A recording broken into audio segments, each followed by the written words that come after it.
I'm really glad to be here today with this group.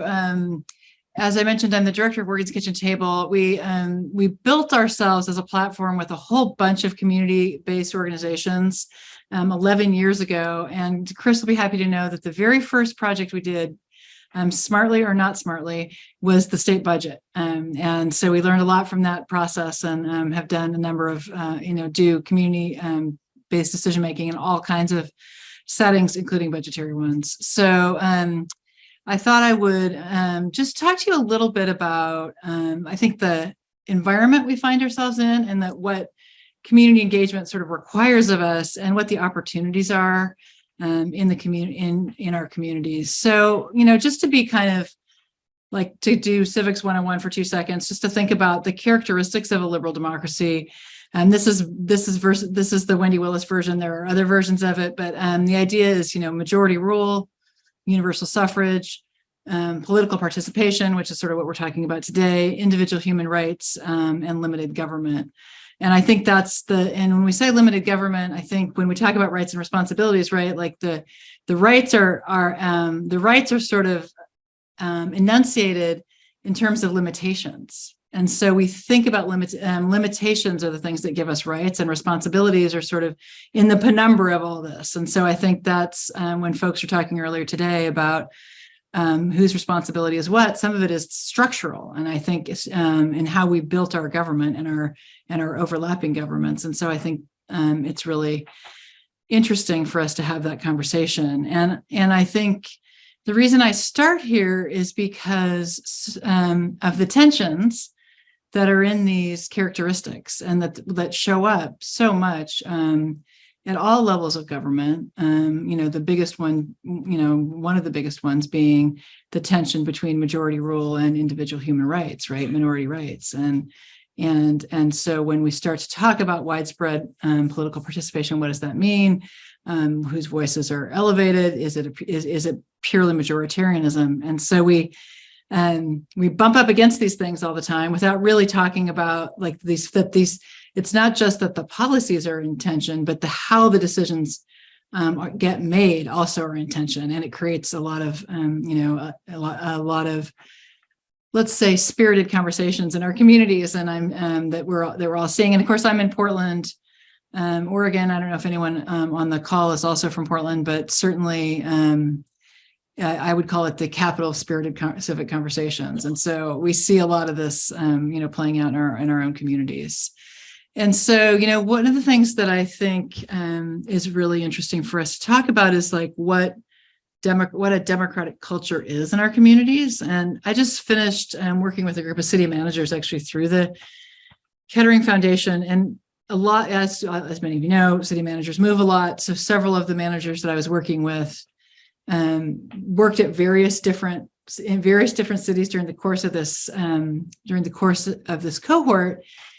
And they talked a lot about the culture of the community was the thing that drove what community engagement looked like, and the pieces of things that made up that culture. And there's a bunch of things that are like off screen, right, that create democratic culture, whether there's, serious income inequality, whether there are basic needs not being met. So there's all these other things that surround what creates a democratic culture. And if we had more than 10 minutes, we could talk about all those things, because I think they're really important.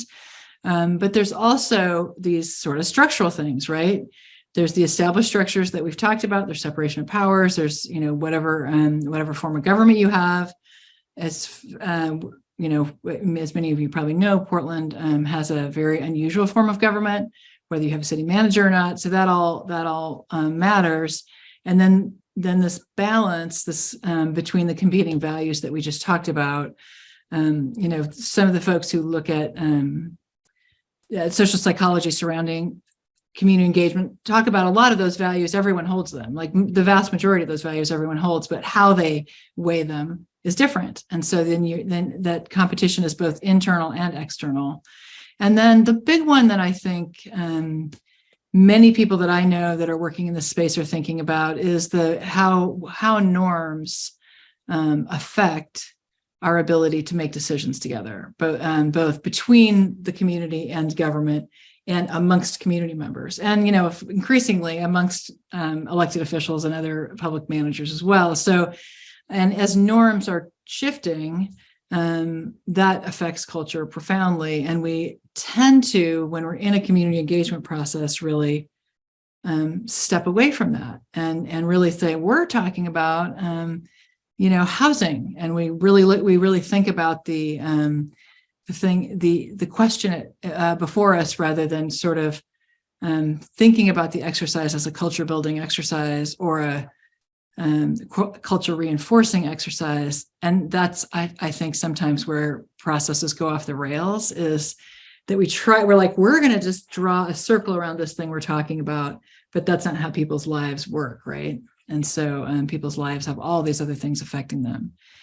And then as norms, and I think we're in this really interesting moment, and we're going to hear some of the really interesting work that both Scott and Chris are doing, that on one hand, there's this amazing amount of democratic practice going on at the local level, at the regional level, at state level, and just incredible work happening, empowerment of community members and communities, community voice being heard, social movements happening.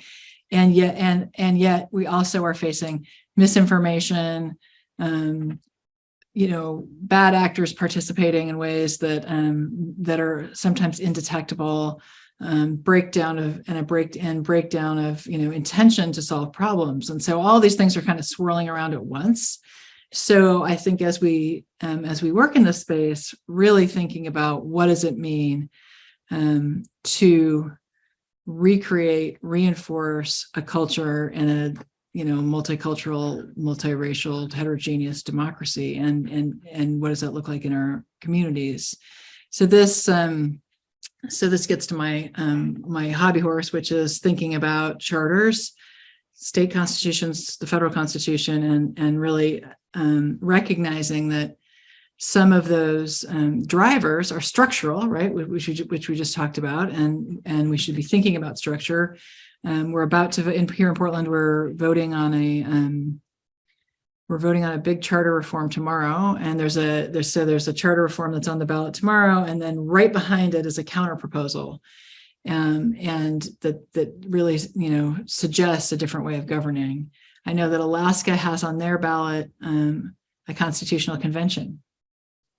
And so there's the world of structural reform is out there, and kind of matters as we think about who's engaged and how. And then I think, as we're thinking about culture, recognizing that foundational documents like city charters and county charters and all the constitutions, that it has an opportunity to create a democratic creed, right? We're excellent at the critique. Where a lot of what we've built is for a lot of our sort of older community engagement processes are built to stop things, and so we're not often asking ourselves as community members and citizens to come out and announce what we are for and what our values are. We're more willing to lay in the weeds and talk about what's wrong. And so these structural reforms give us, the opportunity to sort of force ourselves to actually talk about those things, what we are for. So I think, you see it in many places. You see it in charter reform, districting or redistricting. We had a cottage industry in redistricting this fall. We did many redistricting processes that gave people a chance to say, like, what do I value? What does it mean to belong? What does it mean to be part of a community? And those, we had some very interesting conversations about representativeness. What makes me feel represented and what makes me feel not represented? So these kinds of backbone questions really give an opportunity to then build to the next thing, right? To build to the next community engagement process. And then, of course, recalls and initiatives, which in direct democracy states like mine and Chris's in California, we have an opportunity to have those kind of foundational conversations on a more frequent basis. And I can't say that the trade-offs are always all that clear, like they are in in a more designed process. So that's where we are. I did it in 10 minutes. I'm looking forward to now hearing from Scott and to engaging with all of you. Thank you, Wendy. Super interesting, and hopefully this goes through some of that and just provides some of the work that I've been helping to do with cities. But I think you talking about some of those tensions is really interesting and important as well. So let me share screen. I always get nervous, but it looks like I did all right here. If I can just figure out a way to. All right, so you already went over my my background. I'm going to time myself as well. I want to make sure there's some time for Q&A, so feel free to put in the chat. I'm gonna just very quickly go over why I care about this work too, because I actually think that it gets into the notion of rights and responsibilities in an interesting way, and also gets to some of the framework for how I think about this work in a domestic sense too. So this is, I sort of talk about my civic journey, and I'll be quick on this, but actually started in Kenya. My father worked in the State Department there, and this is a picture I took with a digital camera when those existed back in 2002, and the first truly democratic election that country had. And I was in 10th grade at the time, and still remember vividly just how excited people were to cast their votes and have them make a difference.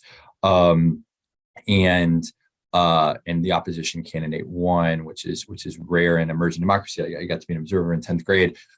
5 years later, they had another election that did not go as well. The same opposition candidate that had won this election engaged in widespread rigging. Over 1,000 people died on the streets. And so I think about this a lot for animating my own work in terms of the power of democracy and the fragility of it. But to the theme of rights and responsibilities, I think that a lot of the Kenyans that I met, and I continue to do some work internationally, there is really this sense of what is our that balance. What is our responsibility as voters, and what is our right, and what happens when that right is taken away from us, which I think is really interesting. And just one thing that I sort of have made my mission to try to do, I think there's a lot that we can learn from the rest of the world too. So in this topic, and especially right now, when so much is sort of at stake in our own elections. But this is sort of how I then got active, and these are just all the different ways of taking action. I was very active on the genocide in Darfur, Sudan. And so it took different forms of action: protest, civil disobedience, working with the state of Rhode Island in terms of Sudan divestment. And I think sort of in the rights and responsibilities, because this next slide, when I was in college, this is actually a picture of Hurricane Katrina.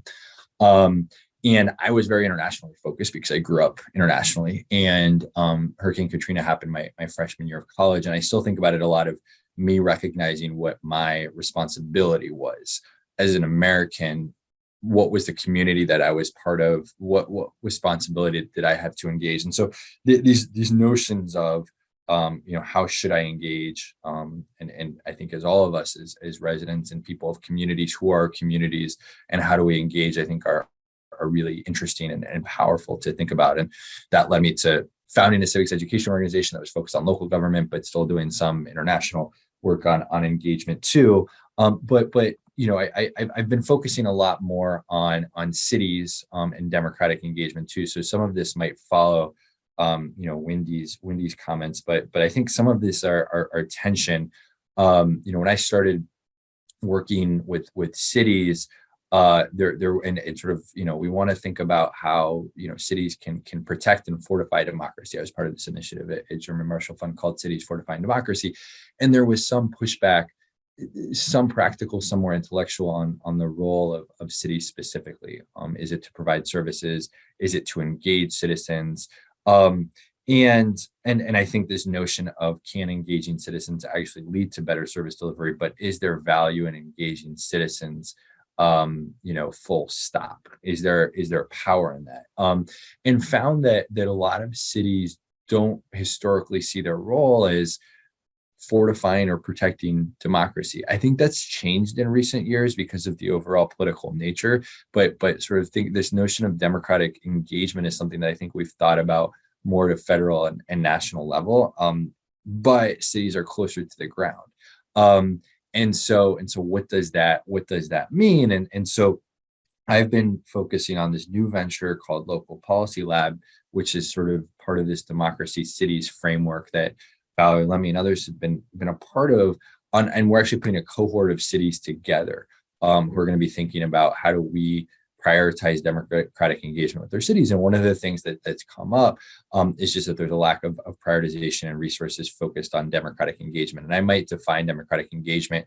I think Wendy had some great definitions, but there's the sort of like, how are we listening to citizens about what they care about, but then how are you actually promoting democratic culture in a big way too? So I think that's really important. But what does that look like, and what does it mean to prioritize it? Because I feel like most cities that we've worked with do, from a resource and financial perspective, prioritize the service delivery component. And there's sort of this notion of, well, the rights and responsibilities framework, well, do we have to engage citizens? Is that part of our mandate? Should they be coming to us? I think these are all important questions. And then this notion of, I think for a lot of cities, voting becomes democracy. Or when you talk about democratic engagement, voting is the item that a lot of folks turn to. And I've always seen voting as important but insufficient. I know that we're talking literally the day before the midterms, but my sense is that you have a lot of voter forward initiatives, which are, how do we make sure that all of our citizens vote, which is fine. But my sense would be that if you actually had initiatives that focused on democratic engagement, then people would be more likely to vote. It would just come as a corollary rather than an after effect. And so I just think that's something. There's a lot of resources that goes into voting, but how can you think about that in a broader realm too? And so these are just 4 topics that the Cities Fortifying Democracy framework looked at with GMF, and that we're thinking about for the Local Policy Lab. And I'm curious how much this resonates.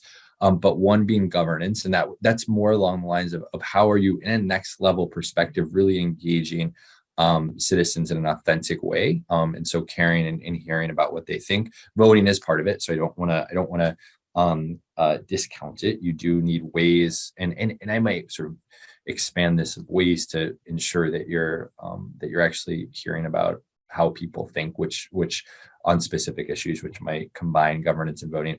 Public safety, which I thought was really interesting, because public safety, I think, is not necessarily seen as a democratic or civic engagement topic, but we brought police chiefs in, we brought local officials in, and this notion of, the role of the city is supposed to protect people, but they can't do so if they don't have the trust of people. And this is something that's become really a hot topic, obviously, throughout the country. But when you're thinking about trust, I think that's front and center in democratic and civic engagement. So what would it mean to actually think about public safety as a democratic engagement issue and not just as a safety issue? And then local journalism, how do people actually get information? And we've all read a lot about the death of local papers. And so what does that mean, and how are we building that up? I think you're seeing a little bit of a nationalization of local culture that partially is emanating from the lack of journalism. And this all goes to, can engagement be a strategy that we can use to get better at all these things rather than just checking the box? I do want to say I have a specific focus on youth, and I'll be quick here, but some of the work that I've done is, how can you support young people that are organizing in the midst of closing civic spaces? And the broad topic that I want to say here is that what I found is that young people, there's sort of this myth or this notion that young people are distrustful of democracy that I think can be sort of extended to broader citizens too. But what we found is that it's not that they're distrustful of democracy, but they're really frustrated with institutional politics. What does that mean for cities? If you have young people that are distrustful of institutional politics, how are you actually engaging them? Young people are engaging through creative, artistic modes of expression, engaging in the digital space, protesting and building real power, and using mutual aid. How can local cities engage and meet young people where they're at, rather than sort of the more traditional means of engagement? And the challenges moving forward, I've talked about some of this, but how can you make the case for engagement and resource it? And what does it look like to resources? Is it specific? Like New York City has a chief democracy officer, the former one's working with us. Like, do you need that? What are other ways? Authentically engaging residents. So this came up with some of the youth topic, and meeting them where they're at. Combating polarization. Cities are having to think about polarization because a lot of cities have been federalized and nationalized in some ways. Really understanding citizen frustration. I think that this goes to some of what I was talking about with young people, but really authentically understanding that. And then what does it mean, these polls that have demonstrated a lack of trust in democracy itself? I tend to think it is institutional politics, but how can you really meet people where they're at when they're talking about this frustration too?